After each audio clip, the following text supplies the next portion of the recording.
السلام علیکم ورحمۃ اللہ وبرکاتہ۔ ناظرین گرامی، اس ویڈیو میں قارون کا ذکر کیا گیا ہے۔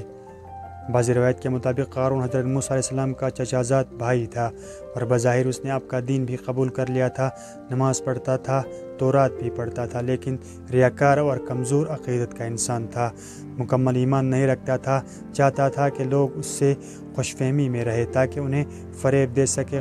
قارون فصلوں کو پشتگی سستا خرید لیتا تھا اور بعد میں انہیں مہنگے داموں فروخت کرتا تھا، معاملات میں کم تولتا تھا، دھوکہ اور بے انصافی کرتا تھا، سود کھاتا تھا اور جتنا ہو سکتا تھا لوگوں پر ظلم بھی کرتا تھا۔ اس قسم کے کاموں میں بہت زیادہ دولت اکٹھی کر لی تھی اور اسے ہر چیز سے زیادہ عزیز رکھتا تھا۔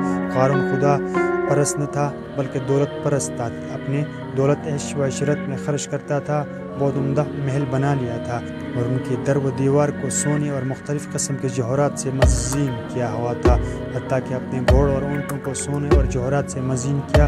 قارون کے پاس سینکڑوں غلام اور کنیز تھی اور ان کے ساتھ برا سلوک کرتا تھا، انہیں مجبور کرتا تھا کہ ان کے سامنے زمین پر گر پڑیں اور ان کے پاؤں کو بوسہ دیں۔ ناظرین گرامی، بعض عقلمند مومن اسے نصیحت کرتے رہتے تھے کہ قارون، یہ تمام باغ و ثروت کس لیے، یہ سب دولت اور مال کس لیے ذخیرہ کر رکھا ہے؟ کیوں لوگوں پر اتنے ظلم ڈھائے ہوئے ہو؟ خدا کو کیا جواب دو گے؟ ناظرین گرامی، لوگوں کا حق کیوں پامال کرتا ہے؟ غریبوں اور نادروں کو کیوں مدد نہیں کرتا؟ انہیں کاموں میں کیوں قدم نہیں بڑھاتا؟ ناظرین گرامی، قارون غرور و تکبر میں جواب دیتا اور کسی کو ان کی باتوں کا حق نہیں پہنچتا کہ وہ اپنی دولت خرچ کرتا ہوں۔ مومن اسے واعظ کرتے اور کہتے کہ اتنی بڑی دولت حلال سے اکٹھی نہیں ہوتی، اگر تو ناانصافی کی ہوتی اور سود نہ کھایا ہوتا تو اتنا بڑا سرمایہ نہ رکھتا، بلکہ تو بھی دوسروں کی طرح ہوتا اور ان سے کوئی خاص فرق نہ رکھتا۔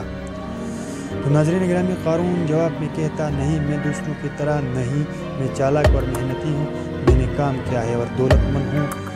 دوسرے بھی جائے کام کریں، زحمت اٹھائیں تاکہ وہ بھی دولت مند ہو جائے۔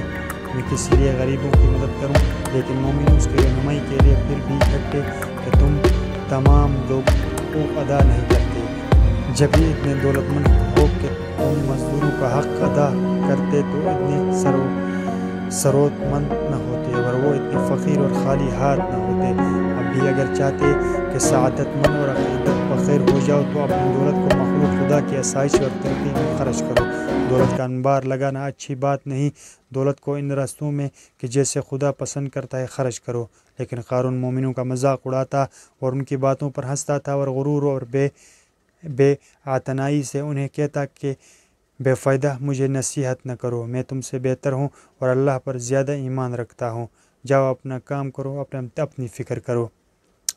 تو دوستو، یہی تھی ہماری آج کی ویڈیو۔ امید کرتا ہوں ویڈیو آپ سب کو پسند آئی ہوگی۔ چینل کو سبسکرائب کرنا مت بھولیے، اپنا بہت سارا خیال رکھیے گا۔ اللہ حافظ۔